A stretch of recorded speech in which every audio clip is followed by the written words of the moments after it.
আমি ভয়ঙ্কর, আমি ভয়াবহ, আমি ভয়ার্ত, আমি ভয়ঙ্করী। আমি রক্ত নিয়ে খেলি, রক্ত আমার নেশা, খুন করে আমার পেশা। তাই তো এই শহরে একটাই নাম চলে, দ্য টেরোরিস্ট সাইক্লোন মেন্টাল মানিক, যার নাম শুনলে সমুদ্রের গভীরতায় লুকিয়ে থাকা জলবস্তুগুলো কেঁপে ওঠে। সমুদ্রের ঢেউ স্রোত দ্বিগুণ রূপে রূপান্তর হয়ে সমুদ্রের বুক চিরে এপার চিরে ওপার ঢেউ ভাসিয়ে উথাল পাতাল শুরু করে। ঝড় বাতাস আর তুফান পর্যন্ত তার দমকা হাওয়া কমিয়ে দেয়। আমি সেই মানুষ যার সামনে 100 জন দাঁড়িয়ে থাকলেও আমি একাই 100 জনের সমান। আমার নেই ভয়, আমি ভয়কেই করেছি জয়। আমি রক্ত দেখলে রঙিন হয়ে উঠি, রক্তের নেশায় আমি নিজেকে রাঙিয়ে তুলি, রক্ত নিয়েই আমি খেলতে ভালোবাসি। আসসালামু আলাইকুম, আমি প্রিয়াঙ্কা। দীর্ঘদিন অসুস্থ থাকার জন্য নিয়মিত ভয়েস দিতে পারিনি। আপনারা অনেকে অনেক কথা বলেছেন, কিন্তু এখন থেকে ইনশাল্লাহ আপনাদের দোয়ায় সুস্থ আছি এবং নিয়মিত ভয়েস করছি। আমাদের এই চ্যানেলে এখন থেকে প্রত্যেক দিন নতুন গল্প দেওয়া হবে, নতুন রূপে, নতুনভাবে, নতুন সাজে। তাই আগের মতো আমাদের এই চ্যানেলটিকে সাবস্ক্রাইব করে আমাদের ভয়েসে গল্প শুনতে আমাদের সঙ্গেই থাকুন। ধন্যবাদ সবাইকে।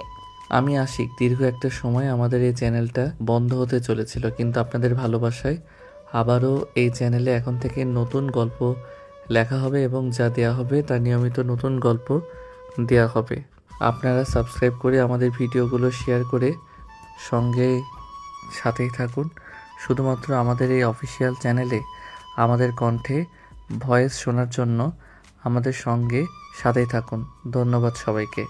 আর আজকের গল্পটা অনেক বড় একটা ধামাকা নিয়ে আসতে চলেছে, তাই শেষ পর্যন্ত গল্পের সাথে থাকার জন্য সবাইকে ধন্যবাদ। ঘন কালো মেঘের আড়ালে ঢেকে গেছে চাঁদের আলো। ফটফটে সুন্দর জ্যোৎস্না আলোয় আকাশের লুকোচুরি খেলার তারাগুলো গেছে মেঘের গভীরে তলিয়ে। মেঘের গভীরতার ভেতরে চাঁদ মামাও লজ্জা পেয়ে নিজের মুখটা লুকিয়ে রেখেছে মেঘের মাঝে। আকাশে হাজার হাজার তারা, একটি মাত্র চাঁদ, যার সৌন্দর্যে ভরা পুরো পৃথিবী দিয়ে ভরা। পৃথিবীর সৌন্দর্য বড়ই অদ্ভুত, বিচিত্রময়। এই সৌন্দর্য গভীর রাতে কেউ যদি আকাশের দিকে তাকিয়ে নিমেষে তার টেনশন দুশ্চিন্তা মুক্ত হয়ে যায়। নিজেকে তো হাজার ব্যস্ততায় ব্যস্ত রেখেছি, গভীর রাতে ওঠে আকাশের দিকে তাকালে মহান সৃষ্টিকর্তার এই সৃষ্টি দেখলে মন জুড়িয়ে যায়। সময়টা বেশি না, প্রথম সন্ধ্যা হতে শুরু করেছে। এখনো মানুষ নিজ নিজ কর্মস্থল থেকে নিজেদের বাড়ির গন্তব্যে ছোটাছুটি করছে। আকাশে দৌড়াদৌড়ি করছে হাজারো কালো মেঘগুলো, কালো আবরণে নিজেকে রঙিন করে নিয়েছে। যেন অনেক দিন রাগ প্রতিশোধ নিবে বজ্রপাতের মাধ্যমে মেঘগুলো চতুর্পাশে ছড়িয়ে পড়তে শুরু করেছে। অন্ধকারে ধেয়ে আস্তে আস্তে শুরু করেছে সন্ধ্যাবেলাতে। অন্ধকার সে যেতে শুরু করেছে পুরো সন্ধ্যাবেলা। ধীরে ধীরে মানুষের গুণাগুণ, পশু পাখির কিচিরমিচির, যানবাহনের চলাচল কমতে শুরু করেছে। মুক্ত হতে শুরু করেছে শহরের এই দূষিত পরিবেশটা। মন জুড়িয়ে যাবে এমন নিস্তব্ধতায় পৃথিবীতে। কথা বলতে বলতে আকাশে বিদ্যুৎ চমকাতে শুরু করেছে। ভীষণ ভয়ঙ্করভাবে তার প্রতিক্রিয়া দিচ্ছে, যেন হাজার হাজার ভোল্টের প্লাস মাইনাস এক জায়গায় হলে যেভাবে ইলেকট্রিক্যাল শর্ট সার্কিট হয়, ঠিক সেইভাবে যেন আকাশটা তার বজ্রপাতে সবকিছু পুড়িয়ে ছারখার করে দিবে। ঘড়ির কাঁটায় সময় বেড়েই চলেছে। আবহাওয়া অফিস থেকে বারবার জানিয়ে দেওয়া হয়েছে নিজ নিজ কর্মস্থল থেকে নিজের সুরক্ষিত স্থানে অংশ নেওয়ার জন্য। প্রচণ্ড ঝড় শুরু হয়েছে, দমকা হাওয়ায় যেন সবকিছু পুড়িয়ে নিয়ে যাচ্ছে। গাছপালাগুলো ভেঙে পড়তে শুরু করেছে। আকাশটা ভীষণভাবে বজ্রপাতে শব্দ দূষণ করছে। তার শব্দ দূষণে যেন পরিবেশের মধ্যে থাকা বড় বস্তুগুলো বারবার চিৎকার দিয়ে ওঠে। ঘরের বাইরে যেন জায়গায় আছে সবাই যেন কলেজে কাঁপতে শুরু করেছে। গত কয়েক বছর এরকম ঝড়ের সম্মুখীন হয়নি কেউ, কিন্তু হঠাৎ এরকম ভয়াবহ তাণ্ডব দেখে আতঙ্কে আছে পুরো দেশবাসী। বিদ্যুৎ চলে গেছে, চতুর্পাশে গাছপালা ভেঙে পড়তে শুরু করেছে। বৃষ্টির গতিবেগ শুরু হয়েছে। শিলাবৃষ্টিতে যেন পরিবেশ কেঁপে উঠেছে। কৃষকদের মাঠ ভরা সবুজ আবরণে ছেয়ে যায় প্রকৃতির দুর্যোগ। ফসলগুলো নষ্ট হতে শুরু করেছে। গাছের মগডালে বসা করা কোয়েলের ময়না, টিয়া, শালিক, চড়ুই সবারই কর্মস্থল ভেঙে পড়েছে। আকাশটা এত জোরেই বিদ্যুৎ চমকাচ্ছে যে তার বজ্রপাতে মানুষ বিছানায় ভয়ে পিঠ লাগাতেও পারে না। তার বিজলিরে দিনের আলোর গভীর রাত জ্যোৎস্না আলোতে পরিণত হয়েছে। সমস্ত মানুষ যখন এরকম পরিশেষে নিজেকে ভয়ে গুছিয়ে নিয়ে পরিবারের সাথে এক জায়গায় দল বেঁধে আছে, ঠিক তখনই বন্ধরুমের একটি দরজা কড়কড় শব্দে খুলতে শুরু করেছে। চারিদিকটা অন্ধকার, মাঝে মধ্যে বিদ্যুৎ চমকাচ্ছে। পরিবেশটা যেন ভয় থেকে ভয়ে অন্তরে রূপান্তরিত হয়েছে। চারিদিকে বিদ্যুৎ চলে গেছে, কোথাও কোনো আলোর ছিটে ফোটাও নেই। রুমের দরজা খুলতেই রুমের ভেতর থেকে একটা বহমান বাতাসের দমকা হাওয়া যেন আবদ্ধ চেয়ারে বেঁধে রাখা ব্যক্তিটার শরীরটাকে নড়া দিয়ে ওঠে। শরীরের লোমগুলো যেন মুহূর্তের মধ্যেই খাড়া হয়ে যায়। বুকের স্পেন থর যেন বেড়ে যায়। হার্টবিট যেন রক্তের সাথে দ্রুত চলাচল করতে শুরু করেছে। গুটি গুটি পায়ে রুমের ভেতর প্রবেশ করে মাথার ওপর 30 ওয়াল্টের লাল থেকে হারালের হলদে বাতিটা জ্বলে ওঠে। আচ্ছা আলোয় আলোকিত হয়ে ওঠে পুরো রুমটা। মাঝে মধ্যে আকাশের ভয়ঙ্কর সেই বিদ্যুতের আলোয় ভয়ঙ্কর সেই ব্যক্তিটাকে দেখে চেয়ারে বাঁধা থাকা ব্যক্তিটার কলিজার পানি শুকিয়ে যেতে শুরু করেছে। ভয়ে চোখগুলো ঝাপসা হয়ে আসতে শুরু করেছে। ভয়ঙ্কর আকৃতির এই মানুষটাকে দেখলে যে কেউ যে প্যান্টটা নষ্ট করে ফেলবে। সামনে দাঁড়িয়ে থাকা ভয়াবহ অজানা অপরিচিত এক আগন্তুক দাঁড়িয়ে থাকলে এমনিতেই হৃৎপিণ্ড কেঁপে ওঠে। সেখানে কিনা ভয়ঙ্কর আকৃতির কুৎসিত চেহারার মানুষটা অস্ত্র হাতে রক্তমাখা শরীর নিয়ে দাঁড়িয়ে আছে। যে কেউ হঠাৎ চোখের সামনে এমন কিছু দেখলে নিমেষেই স্ট্রোক করে ফেলবে। চেয়ারের সাথে বাঁধা অবস্থায় থাকা মানুষটার গলা ভয় কোনো আওয়াজ বের হয় না। তারপর খুব কষ্ট করে কণ্ঠে কিছু একটা ভেসে আসে। কে তুমি?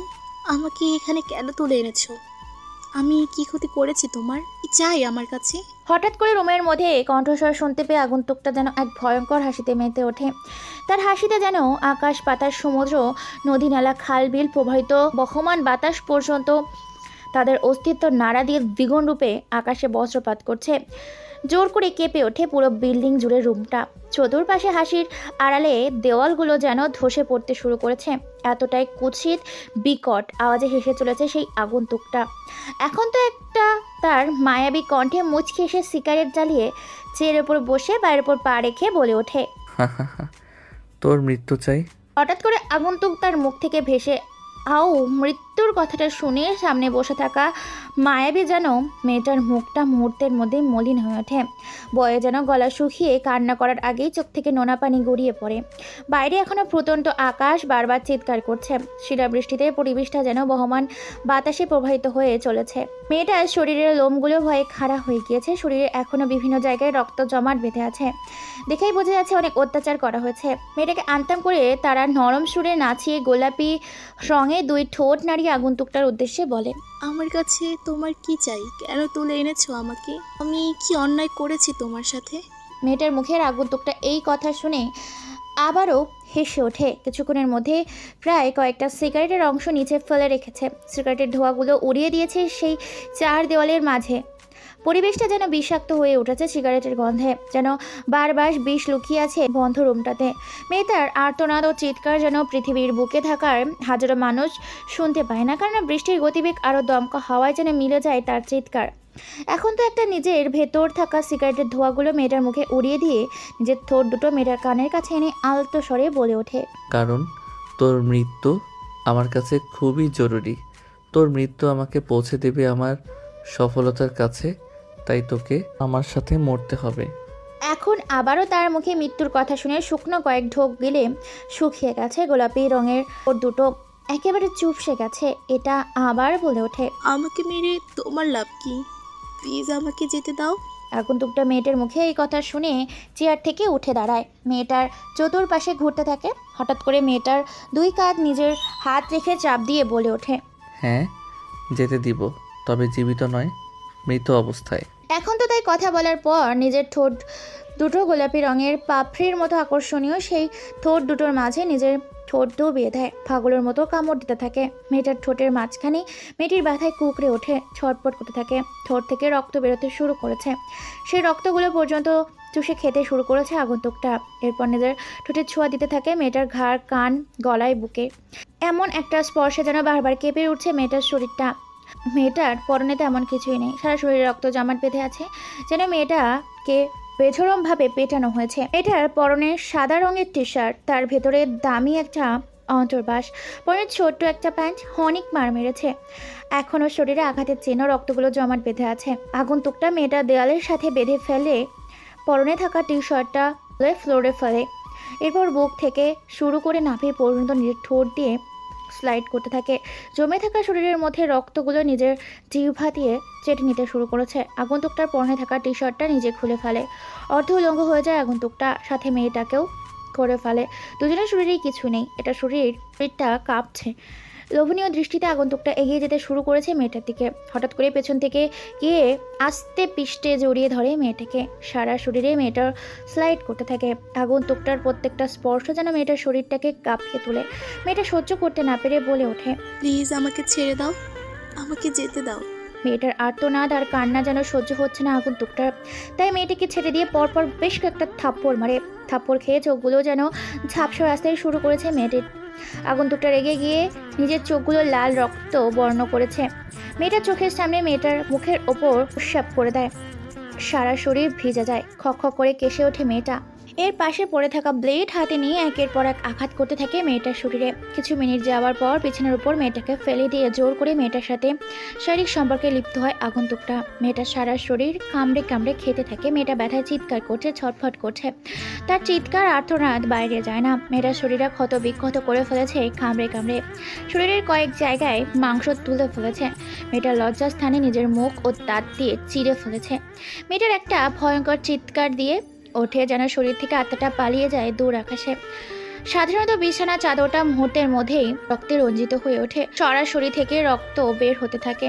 নিজের চাহিদা পূরণ করে মেয়েটার ওপর থেকে উঠে পড়ে আগন্তুকটা। মেয়েটা ব্যথায় বিছানার ওপর ছটফট করতে থাকে কলাকাটা মুরগির মতো। টেবিলের ওপর ফোনটা হাতে নিয়ে কল করতেই দরজার বাইরে একজন এসে দাঁড়ায়। দরজা খুলতে রুমের ভেতর একটা ব্যাগ আর কিছু সরঞ্জাম রেখে বিছানার দিকে তাকাতেই ছেলেটার চোখ কপালে উঠে যায়। মুহূর্তে এই দৃশ্য দেখে কারণ থেকে শুরু করেছে, কারণ ছেলেটা কোনো কথা না বলে রুম থেকে দৌড়ে পালিয়ে যায়। আগন্তুকটা তার রক্ত মাখা ঠোঁটে মুচকি হাসে। এক চিলতে হাসি ফুটে ওঠে, যে হাসিতে লেখা আছে হাজারো ঘৃণা, হাজারো প্রতিশোধের এক নেশা। কেননা ঘৃণা থেকেই তো সৃষ্টি হয় প্রতিশোধের একটি একটি করে বড় নেশা। অর্ধ উলঙ্গ অবস্থায় মেয়েটাকে বিছানার ওপর ফেলে রেখেছে আগন্তুকটা। মুখে এক চিলতে হাসে। নিজের সিগারেট টেনে মেয়েটার মুখের ওপর সিগারেটের অংশটা দেয়। মুহূর্তের মধ্যে মেয়েটার মুখের ভেতর পড়ে যায়। আগন্তুকটা বাকি সিগারেটের অংশ টেনে মেয়েটার ঠোঁটে ডুবিয়ে দেয়। ধোঁয়া টুকরো ছেড়ে দেয় মেয়েটার মুখের ভেতর। মেয়েটা কেসে ওঠে। হেসে ওঠে আগন্তুকটার বলে ওঠে, আমার সাথে প্রতারণা, আমার সাথে চলো না। আমি হিংস্র, আমি ক্ষুধার্ত, আমি ভয়ঙ্কর, আমি ভয়াবহ। তাণ্ডব, রক্ত আমার নেশা, খুন করো আমার পেশা। হা হা হা। মেয়েটা কথা বলতে পারে না। মানুষটার হাসিতে যেন পুরো রুমটা ভয়ে কেঁপে ওঠে। কোনো কথায় ছাড়াই আগন্তুকটা মেয়েটার বুকের ওপর উঠে বসে, বুকের ওপর পা রেখে বলে ওঠে, সত্যি করে বলো, মাসুম আর ইরাকে কোথায় পাবো? এটা চোখের সামনে মৃত্যু দাঁড়িয়ে আছে। কথা বলতেও বেশ কষ্ট হচ্ছে। পেটের ওপর বসে আগন্তুকটা বুকের ওপর পা রাখে। শ্বাস নিতে কষ্ট হচ্ছে তার, কষ্ট হচ্ছে কথা বলতে। তারপর আলতো কণ্ঠে বলে ওঠে, তারা বর্তমানে রাঙামাটিতে আছে। কথাটা বলতে শেষ করতে পারেনি, তার আগে আগন্তুকটা নিজের মুখ দিয়ে মেয়েটার মুখের ভেতর জিহ্বাটা বের করে এনে পাশের বক্স থেকে একটা ধারালো কাছে দিয়ে জিহ্বাটা কেটে ফেলে। গল গল করে মুখ থেকে রক্ত বের হতে থাকে। আর সেই রক্তই আগন্তুকটা পেন ভরে খেতে থাকে। ভয়ঙ্কর এই রক্তাক্ত হয়ে ওঠে পোশাক। রক্তের নেশায় মরিয়া হয়ে যায়। রক্তেই যেন তার নেশা। খুন করা হয়ে গেছে তার পেশা। খুন করার রক্তের নেশায় তৈরি করেছে নিজেকে মানিক মিয়া। এরপর সারা শরীরের ছুরির আঘাত করতে থাকে। সারা সাথে কাচের গুঁড়ো এবং লবণ, লাল মরিচের গুঁড়ো একত্রে মিশ্রণ করে মেয়েটার ক্ষত বিক্ষত শরীরের গুলোতে ঢালতে থাকে। মেয়েটার মুখের ভেতরেও গুঁড়ো ঢুকিয়ে দিয়েছে। মেয়েটার সারা শরীর যেন জ্বলতে শুরু করেছে। মাথার মধ্যে যেন আগুন ধরে গেছে। চিৎকার করেও করতে পারে না। চিৎকার সহ্য করতে নীরবে চোখের পানি ঝাড়ছে, গড়িয়ে চোখের কণা দিয়ে। এরপরে পাশে একটা গরম ছুরি মেয়েটার যৌনাঙ্গের ভেতর ঢুকিয়ে দিয়ে লজ্জাস্থানগুলোকে কেটে ফেলে। মেয়েটা গরুর মতো ছটফট করতে থাকে। সেখানে শেষ নিঃশ্বাস ত্যাগ করে আত্মাটা অদৃশ্য হয়ে দূর আকাশের মধ্যে উদ্দেশ্যে পাড়ি জমাতে চলে যায়। আগন্তুকটা হেসে ওঠে, প্রাণ খুলে আসে থাকে। তার হাসিতে যেন পুরো বাড়িটা কাঁপতে থাকে। ধীরে ধীরে বৃষ্টির প্রবাহমান কমতে শুরু করেছে। পরিবেশটা হঠাৎ করে শান্ত করেছে। ঘন কালো মেঘ আবরণ সরিয়ে দুই একটা তারা আবারও দেখা যাচ্ছে চাঁদের কিরণ। আগন্তুকটা নিজের পরনের একটা শাওয়াল পেঁচিয়ে বাইরে বেরিয়ে আসে। বাইরে প্রায় বন্দুক হাতে বেশ কয়েকটি মানুষ দাঁড়িয়ে আছে। আগন্তুকটা বাইরে আসতেই সবার মধ্যে নীরবতা ছড়িয়ে পড়ে। কেউ ভয়ে মাথা উঁচু করতে পারে না সেই ভয়ঙ্কর চেহারা দেখে। আগন্তুকটা বলে ওঠে, জামিল, লাশটাকে উলঙ্গ অবস্থায় কলেজের সামনের গেটে উল্টো করে ঝুলিয়ে রাখবি। আগন্তুকটা সেখানে এক মুহূর্ত দেরি না করে চলে যায় ব্যালকনিতে। সেখানে গিয়ে চাঁদের দিকে তাকিয়ে আছে। এদিকে জামিলও বেশ কয়েকজন লাশটাকে নিয়ে বেরিয়ে পড়ে তার গন্তব্যের উদ্দেশ্যে পৌঁছে দেওয়ার জন্য। চারদিকটা কাদা পানিতে একাকার, সবেমাত্র বৃষ্টি কমেছে। রাত বাজে 2:30। আকাশে মেঘের আবরণ কেটে চাঁদের কিরণ আবার মেলার সাথে এক জলসা বসেছে। আগন্তুকটা ডুব দেয় নিজের সেই সুন্দর কাটানো মুহূর্তগুলোর কথা ভেবে অতীত জীবনে। চলুন না আমরাও শুনে আসি সেই ভয়ঙ্কর ভয়ঙ্কর অপরিচিত অপ্রকাশিত ভয়ঙ্কর আকৃতির এই মানব কেন এরকম করল নিরমভাবে অসহায় একটি মেয়েটিকে। এটা ছিল সোমবার। সুন্দর একটা মুহূর্ত, সুন্দর একটা পরিবেশ যা মন ছুঁয়ে দেওয়ার মতো। কোনো অসুস্থ মানুষ এরকম পরিবেশ পেলে মুহূর্তেই সুস্থ হয়ে যাবে। সকালবেলা ছাত্রছাত্রীগুলো স্কুল, কলেজ, মাদ্রাসা, ভার্সিটি কিংবা ইউনিভার্সিটিতে যাওয়ার জন্য বের হয়েছে রাস্তার মাঝে। তাদের মধ্যে মানিকও বের হয়েছে যাওয়ার উদ্দেশ্যে। হঠাৎ রাস্তার মাঝে বৃষ্টি পড়তে শুরু করেছে। আকাশে নেই কোনো মেঘ, তারপরেও বিনা মেঘে বৃষ্টি বর্ষণ। বাইক নিয়ে দাঁড়িয়ে আছে জ্যামে, আটকে গেছে অসংখ্য গাড়ি। হঠাৎ করেই মানিকের পাশের একটি স্কুটি এসে থামে। পাশে তাকাতেই মানিক হাঁ হয়ে যায় সুন্দর একটা নারীকে দেখে। অপর লোক দৃষ্টিতে তাকিয়ে আছে অন্যরকম চাহনিতে। এটা চোখ দুটো টানা টানা, ঠোঁটটা লাল গোলাপের পাপড়ির মতো, গালগুলো পাকা টমেটোর মতো, বিদেশিদের মতো উজ্জ্বল ফর্সা দপধপে, দুধে আলতা গায়ের রং। বৃষ্টির ফোঁটাতে তাকে এক পরী লাগছে। রাস্তার অধিকাংশ ছেলে তার দিকে তাকিয়েছে। মেয়েটা দেখতে যেন রূপকথার এক গল্পে পড়ি, যার প্রেমে আমরা সবাই পড়ি। চোখের পলক ফেলছে না ছেলেটা, তাকিয়ে আছে হাঁ করে। মেয়েটা লজ্জা পেয়ে সিগন্যাল বাজিয়ে জিজ্ঞেস করে চলেছে, তাকিয়ে দেখছো কি? তারপর ছেলেটার নেই কোনো হুঁশ। মেয়েটা এবার ছেলেটার গালে হালকা করে স্পর্শ করতে ছেলেটা কেঁপে ওঠে। মেয়েটার ছোঁয়াতে স্বপ্নের মতো জগৎ থেকে বের হয়ে আসে। সামনে তাকিয়ে দেখতে পায় সিগন্যাল অন হয়ে গিয়েছে। পিছনে অনেক গাড়ি হর্ন বাজছে। পাশে তাকিয়ে দেখে মেয়েটা চলে গেছে, তাকে ছেড়ে অনেক পথ এগিয়ে। ছেলেটা সেখানে এক মুহূর্ত দেরি না করে গাড়ি স্টার্ট দেয়, রওনা দেয় ভিজতে ভিজতে কলেজের উদ্দেশ্যে। এখনও বৃষ্টি পড়ছে। আনন্দে উল্লাসে বারবার চোখের সামনে সেই মেয়েটির ছবি ভেসে আসছে। ভিজতে ভিজতে ছেলেটা ভার্সিটির গেটের সামনে আছে। গেট দিয়ে কলেজের ভেতর প্রবেশ করে বাইকটা ইনস্টল করে ক্যান্টিনে গিয়ে বসতেই দেখতে পায় সেই মেয়েটি আড্ডা দিচ্ছে কিছু মেয়ের সাথে। ছেলেটা তাকিয়ে আছে। হঠাৎ করেই মেয়েটিকে খেয়াল করে। বিরাদিদের একটি ছেলে তাকিয়ে আছে, তাই মেয়েটি বলে ওঠে, কি রে এরা, তোর দিকে এই ছেলেটা এইভাবে তাকিয়ে আছে কেন? যেন তোকে খেয়েই ফেলবে। মেয়েটা এবার সিনেমার হিরোদের মতো স্টাইলে চুলগুলো ঘুরিয়ে মাথাটা ঘুরিয়ে মুচকি এসে তাকিয়ে দেখতে পায় রাস্তার সেই ছেলেটা। তাই মুচকি হেসে ইরা নামের মেয়েটাকে বলে ওঠে, কোন ছেলেটার কথা বলছিস? ওই ছেলেটার কথা বলছিস? ছেলেটা তো মনে হয় পাগল, দেখছিস না কিভাবে তাকিয়ে আছে। দাঁড়া, ছেলেটাকে দিয়ে একটু মজা করি। কেমন হয় ওকে নিয়ে একটু মজা করলে? বুঝলাম না তোরা কিরকম মজা করবি ওর সাথে? আর ছেলেটা তো দেখতে বেশ সুন্দর। আচ্ছা দাঁড়া, দেখতে থাক, ওর সাথে একটু মজা করি। সবাই হেসে ওঠে। ছেলেটা তার বন্ধুদের সাথে আড্ডা দিচ্ছে। মানিক নামের ছেলেটা এরকম অবস্থা দেখে তাদের বন্ধুর মধ্যে রায়হান বলে ওঠে, কিরে বন্ধু, তোর হঠাৎ করে কি হলো? কোন দেশে হারিয়ে গেলি? তোর শরীরটা এখানে, তাহলে তোর মনটা কোথায় ওইদিকে? সবাই এই কথা শুনে হেসে ওঠে। মানিক লজ্জায় পড়ে যায়। এরই মধ্যে লিমা নামের একটা মেয়ে সেখানে এসে বলে ওঠে, এই ছেলে, তুমি আমার বান্ধবীকে ডিস্টার্ব করেছো? তোমার আজকে খবর আছে। তোমার নামে প্রিন্সিপালের কাছে কমপ্লেন করেছি আমরা। এই কথা শুনে চমকে যায় মানিক। অবাক হয়ে যায় তার সকল বন্ধু বান্ধব। মানিক হাঁ করে তাকিয়ে আছে, আমতা আমতা করে বলে ওঠে, মানে কোন মেয়ে? কেন, রাস্তায় যখন সিগন্যালে দাঁড়িয়েছিলেন তখন আমার বান্ধবীর দিকে তাকানোর কথা ভুলে গেলেন? মানিক এই কথাটা শোনার সাথে সাথেই লজ্জায় পড়ে যায়। লিমা বলে ওঠে, আমার বান্ধবী আপনাকে ডাকছে, চলুন। তারপর মেয়েটা চলে যায়।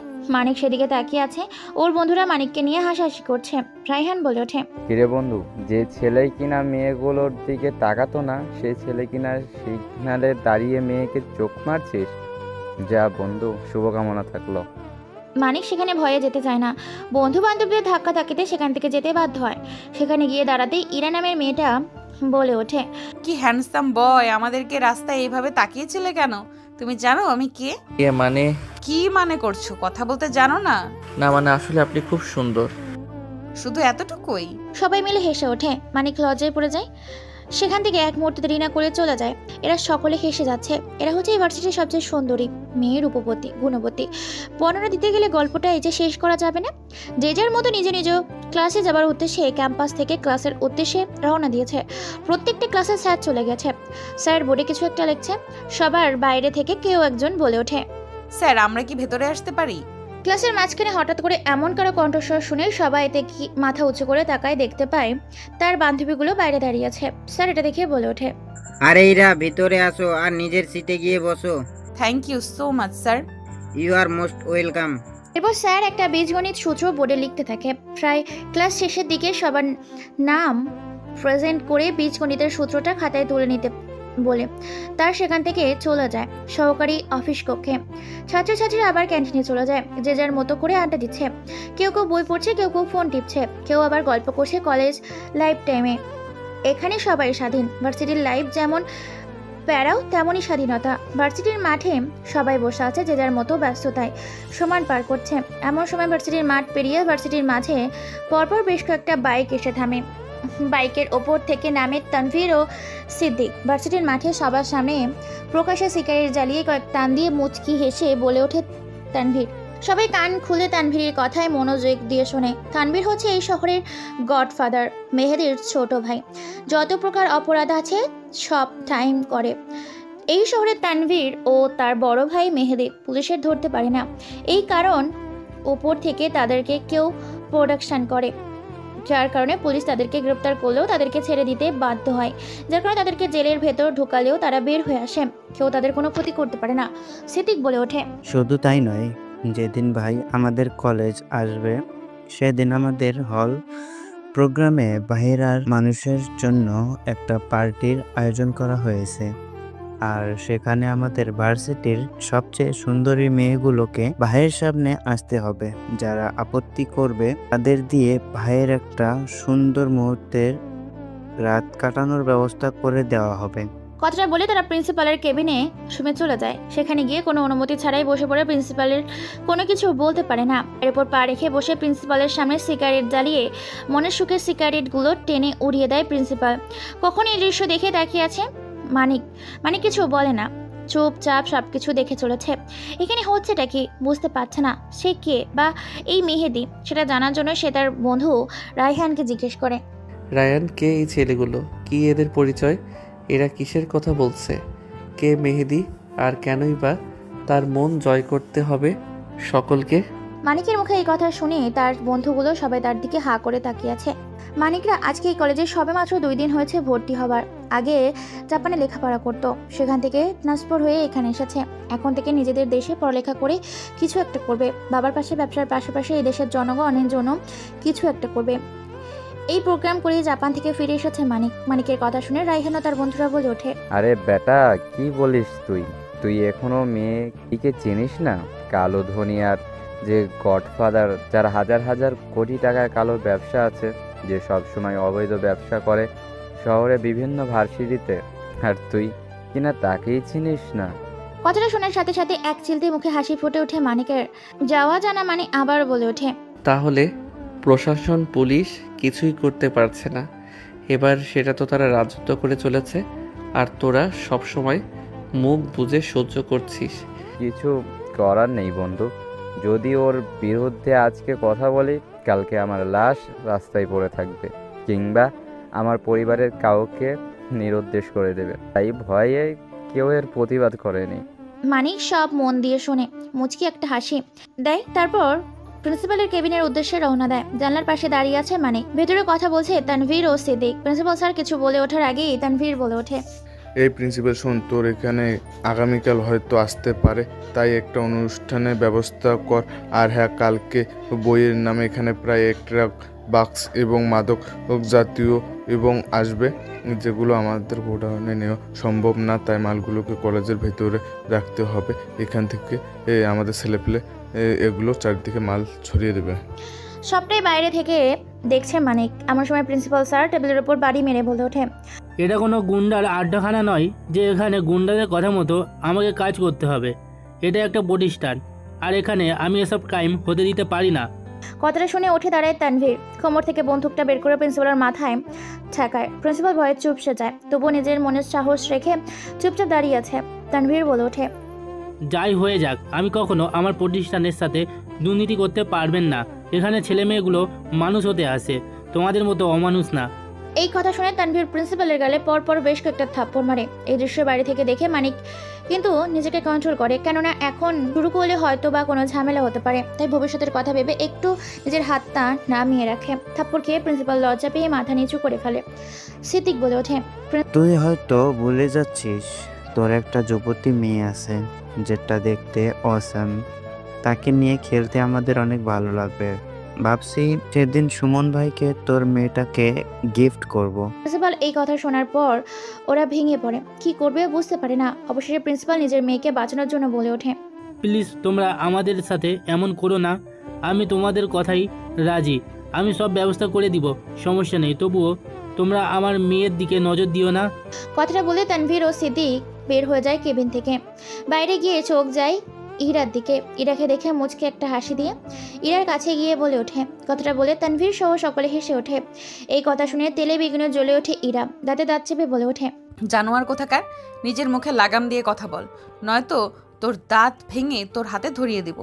ইরার মুখে এরকম কথা শুনে মুহূর্তের মধ্যেই সবার হাসি থেমে যায়। সকলের হাসি থামিয়ে সিদ্দিক সামনে এসে বলে ওঠে, তোকে যদি সুমন ভাই পছন্দ না করতো তাহলে তোকে আমাদেরকে জানোয়ার বলার কারণে সবার সামনে প্রকাশ রেপ করে ভার্সিটির মাঠে ফেলে যেতাম। তোর কপাল ভালো, আমাদের ভালো লাগার আগেই তোকে সুমন ভাই পছন্দ করে। কথাটা বলে সবাই সেখান থেকে হাসতে হাসতে চলে যায়। মুহূর্তের মধ্যেই পুরো ভার্সিটি নিস্তব্ধ হয়ে যায়, নীরবতা এসে যায়। কেউ কোনো কথা বলে না, চুপচাপ সবাই দাঁড়িয়ে আছে। মানিক সেখান থেকে চলে যায় ভার্সিটির মাঠে, সবার সামনে বসে পড়ে, যে যার মতো আড্ডা দিতে থাকে। কিন্তু ভার্সিটিতে আর কোনো ক্লাস হবে না। ভার্সিটির পরিবেশ নষ্ট হয়ে যাবার কারণে প্রিন্সিপাল ভার্সিটির ছুটি দিয়ে দিয়েছে, যে কারণে যে যার মতো আবার বাড়ির উদ্দেশ্যে রওনা দিয়েছে। ভার্সিটি থেকে বের হওয়ার সময় চোখে চোখ পড়ে মানিকের। মানিক তখন ইরাকে বলে ওঠে, এই যে মিসির, তুমি কিন্তু দেখতে পরীদের থেকেও অনেক সুন্দর। তোমার সাথে পরীদের তুলনা করা যায় না। তোমাকে সৃষ্টি করতে অনেক সৌন্দর্য দিয়ে সৃষ্টি করেছে। তাই আমি ভেবেছি আমারই মনের গহীনে জায়গা দেব আপনাকে। তৈরি থাকেন, কালকে সকলের সামনে প্রপোজ করব তোমাকে। কথাটা বলে চলে যায় মানিক। এরা মুচকি এসে সেখান থেকে চলে যায়। ভার্সিটি বন্ধ হয়ে যায়। দেখতে দেখতে সময়টা পার হতে থাকে। রাত সবে মাত্র 10টা বাজে। ছাদের ওপর বসে আকাশ দেখছে। এমন সময় পেছন থেকে জামিল এসে বলে ওঠে, খোঁজ খবর নেই, প্রয়োজনে শেষ করে দিব তাদেরকে। জামিল চলে যায়। রাত গভীর। রাতে পরিণত হয় হালকা মৃদু বাতাস। চাঁদের আকাশ দেখতে থাকে মানিক। সেখানে ঘুমিয়ে যায়। পরদিন সকালে মানিককে ডাকার জন্য তার বাবা কোটিপতি বিজনেসম্যান শামসুল সাহেব ছেলেকে ডাক দিয়ে বলে ওঠে, কিরে বাবা, আর কত ঘুমাবি? ওঠ, তোর তো ভার্সিটি আছে। বাবার কণ্ঠ শুনে ফ্রেশ হতে চলে যায় মানিক। খাবার টেবিলে মিসেস নদী বেগম বলে ওঠে, কিরে বাবা, তোর ভার্সিটির দিনগুলো কেমন যাচ্ছে? আর হ্যাঁ, তুই কিন্তু কোনো ঝামেলা করবি না। তোর সাথে কেউ ঝামেলা করলে তুই তাকে ছাড়বি না। কারোর সাথে অন্যায় না করে ন্যায়ের পথে চলবি। খেয়ে দে, জামিলের সাথে ভার্সিটিতে যা। ঠিক আছে আম্মা। খাওয়া দাওয়া করে ভার্সিটির উদ্দেশ্যে গাড়ি নিয়ে চলে যায় মানিক। 6 কোটি মডেলের গাড়ি নিয়ে ভার্সিটির ভেতর প্রবেশ করছে এক নতুন রূপে। ভার্সিটির সবার সাথে দেখে হা করে তাকিয়ে আছে। অন্যদিকে পুরো ভার্সিটি আজ বেশ সুন্দর করে সাজানো হয়েছে। ভার্সিটি গেটের ভেতর দিয়ে পরপর একটা দামি লাক্সারি গাড়ি প্রবেশ করে। সবাই সেদিক তাকিয়ে অপলকভাবে হা করে তাকিয়ে আছে। এক করে সারিবদ্ধভাবে ভার্সিটির মাঠের গাড়িগুলো এসে থামে। গাড়িগুলোর ভেতর থেকে সিনেমা স্টাইলে একজন বীর পুরুষ বের হয়। পরনে সুন্দর একটা সাধারণের কোট, সাদা প্যান্টে সাদা জুতা, রঙিন কালো চশমা, চুলগুলো বেশ স্টাইল করা, হাতে বেশ দামি একটা ঘড়ি। হিরোদের মাঠের ভেতর বের হয়ে একটি মাঠের ভিতরে সবাই তাকিয়ে আছে। ছেলেটার হাতে একটা গোলাপ ফুলের তোড়া। গুটি গুটি পায়ে এগিয়ে যাচ্ছে একটা মেয়ের দিকে। সবাই সেদিকে হা করে তাকিয়ে আছে। সবাই এক সুন্দর সিনেমার শুটিং যেন হয় ঠিক তেমনভাবে সবাই তাকিয়ে আছে। এরা চুপচাপ গিয়ে নিজের হাঁটু ভাঁজ করে ফেলে। তোরা সামনে এগিয়ে দিয়ে মাথা উঁচু করে বলে, আই লাভ ইউ ইরা। তোমার রূপ নয়তো তোমার সৌন্দর্য আমি ভালোবেসেছি। তোমার সহনশীলতাকে, বৃষ্টি ভেজা সেই মায়াবতীপুরেটাকে প্রথম দেখায় তোমাকে ভালো লেগে গেছে। সেখান থেকেই মনের ভেতর একটু একটু ভাবনাতে সৃষ্টি হয়েছে একটা ভালোবাসার বিরাট পাহাড়। তোমাকে ভালোবেসে সুখে রাখবো। সুখের ভিতর কমতে হবে না, কিন্তু দুঃখ কোনো দিন অনুভব করতে দিব না। তুমি কি সঙ্গ দিবে আমার সঙ্গী? আমি তোমায় ভালোবাসি Ira. Will you marry me? Ira মুচকি এসে যখনই ফুলের তোড়ায় হাত দিতে যাবে তখনই হঠাৎ করে তানভীর এসে পেছন থেকে লাথি মেরে মানিককে লাথি খাওয়ার সাথে সাথে খানিকটা দূরে গিয়ে পড়ে। মানিক পেছন ঘুরে তাকাতেই দেখতে পায় তানভীর ও তার দলবল দাঁড়িয়ে আছে। উঠে দাঁড়ায় মানিক, তাদেরকে বলে ওঠে। কথা বলে যখনই আবার মারতে যাবে মানিককে তখনই মানিক উঠে দাঁড়িয়ে পড়ে, বেশ কয়েকটা লাথি মারে তানভীরকে। তানভীর লাথি খেয়ে সিনেমা স্টাইলের মতো দূরে গিয়ে ছিটকে পড়ে, সাথে সাথে সেখানকার ধুলোবালিগুলো উড়ে বাতাসের সাথে মিশতে থাকে। এদিকে পাশে দাঁড়িয়ে থাকা সিদ্দিক বলে ওঠে, তোর এত বড় কলিজা, তুই আমাদের দলের ছেলেদের গায়ে হাত দিয়েছে। সুমন ভাই জানলে তো তোর শুধু চোখ দুটো নয়, তোকে পুরো ল্যাংটা করে ছাড়বে। কথাগুলো শুনেই মানিক এবার উচ্চ স্বরে হাসতে থাকে। হাসিতে ভয়ঙ্কর কিছু দেখা যাচ্ছে, চোখগুলো লাল রক্তবর্ণ ধারণ করেছে। মানিক বলে ওঠে, ছোট থেকেই আমার একটা স্বভাব খারাপ, সেটা হলো কেউ যদি আমাকে বিনা দোষে মারে বা আমার কোনো দেখা জিনিস এ যে চোখ তুলে তাকায় তাহলে আমি সেটা সহ্য করি না, বরং শেষ করে দেই। কথাটা বলার সাথে সাথে মানিক সিদ্দিকের বুক বরাবর লাথি মারে। সাথে সাথে লাথি খেয়ে সিদ্দিক বেশ খানিকটা উপরে গিয়ে পড়ে। তানভীর সাথে সাথে মারপিট শুরু হয়ে যায়। পরপর আরও বেশ কয়েকটা গাড়ি ভার্সিটির ভেতর প্রবেশ করে। সেখানে এক রণক্ষেত্র তোলপাড় মারামারিতে মেতে ওঠে ভার্সিটির মাঠ। মানিক নিজেও মার খাচ্ছে, আবার তানভীর ও সিদ্দিক এবং তার দলবলকে মেরে মাটিতে ফেলে রেখেছে। সবাই ব্যথায় কাতরাচ্ছে। এই দৃশ্যটা ভার্সিটির মাঠে উপস্থিত থাকায় সকল ছাত্রছাত্রী ও শিক্ষার্থীরা দেখছে। সিদ্দিক ও তানভীরকে মারতে মারতে প্রায় আধমরা করে ফেলেছে। হঠাৎ করে এক পর্যায়ে ভার্সিটির মাঠে রেড কালারের একটা গাড়ি প্রবেশ করে। গাড়ির ভেতর থেকে বের হয়ে আসে সুমন। সুমনকে হিরোদের স্টাইলে ভার্সিটির মাঠে গাড়ি থেকে নামতে দেখে সবাই ভয়ে পিছিয়ে যায় কয়েক হাত দূরে। সুমনকে দেখে তানভীর ও সিদ্দিক উঠে দাঁড়ায় এবং বলে ওঠে। কথাটা শুনে চুপচাপ সুমন দাঁড়িয়ে আছে, কোনো কথা বলছে না। ভার্সিটির মাঠ নিস্তব্ধ। সুমন বলে ওঠে, আমি সবখানে সব জায়গায় পাওয়ার দেখাই না, সুযোগের সদ্ব্যবহার করে চলাটাকে বুদ্ধিমানের কাজ বলা হয়। আর বে চুপ, তুই যদি তোর চোখ দুটো ইরার দিকে তাকিয়েছে তো তোর চোখ দুটো উপড়ে ফেলবো। এমন সময় সেখানে হঠাৎ করে কিছু পুলিশ ও প্রিন্সিপাল স্যার এসে উপস্থিত হয়। প্রিন্সিপাল স্যার বলে ওঠে, ইন্সপেক্টর, এ হচ্ছে সেই দুই আসামি যারা আমাকে আমার অফিসের কক্ষে হুমকি দিয়েছিল। এই কলেজের অবৈধ ব্যবসা করতে না দিলে তারা আমার মেয়েকে কিডন্যাপ করে মেরে ফেলবে। এদেরকে এখন গ্রেপ্তার করুন। পুলিশ আর সেখানে কথা না বলে সাথে সাথে তানভীর ও সিদ্দিককে গ্রেপ্তার করে তাদের লোকজনকে। এটা দেখে তানভীর বলে ওঠে। কথাটা বলে চলে যায় পুলিশের সাথে তানভীর ও সিদ্দিক। একটা হাসি দেয় আর সেখানে কোনো কথা না বলে নিজের গাড়ি করে নিজের গন্তব্যের উদ্দেশ্যে বের হয়ে যায়। ভার্সিটি থমকে আছে। প্রিন্সিপাল বলে ওঠে, মানিক, তুমি খুব সুন্দর কাজ করেছো। আজ এই কাজে সুন্দর একটা পরিবেশের জন্য প্রাউড ফিল করি। প্রিন্সিপাল চলে যায়। মানিক ফুলের তোড়াটা হাতে নিয়ে এগিয়ে দেয় ইরার দিকে। ইরা ফুলের তোড়াটা হাতে নেয় আর বলে, কি প্রয়োজন ছিল ওদের সাথে ঝামেলা করার? যদি তোমার কিছু হয়ে যেত? চেহারার দিকে তাকালে আমাকে কেউ হারাতে পারবে না। তোমাকে পেতে যদি আমাকে 7 সমুদ্র 13 নদী পার দিতে হয় তবুও আমি তোমাকে পেতে রাজি। তারপর তাদের কথোপকথন শুরু হয়। সুন্দর একটা সম্পর্ক হতে থাকে। কলেজের পরিবেশ নষ্ট হওয়ার কারণে কলেজ আজকে তাড়াতাড়ি ছুটি দিয়েছে। যে যার মতো বাড়ির উদ্দেশ্যে রওনা দিয়েছে। সন্ধ্যা 7টা বাজে। ফোনে কথা বলছে মানিক ও ইরা। কথোপকথন শেষ করে রাতের খাবার খেয়ে টিভিতে পত্রিকা শোনার পর জন্য বসেছে। এরপর বাবা মা ইরা।